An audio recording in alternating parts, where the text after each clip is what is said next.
Hello everyone and welcome back to another video from Apps Academy. In this video, I'm going to show you how to write a bio on your Bumble account. So let's get started right away.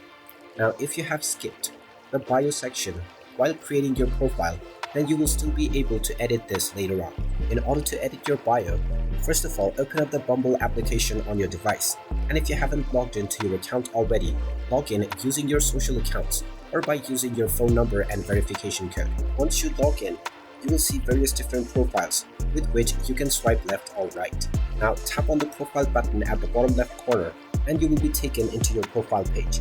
You can tap on the complete profile button or you can tap on your profile picture and tap on edit profile. You can then scroll down and you will see the bio section.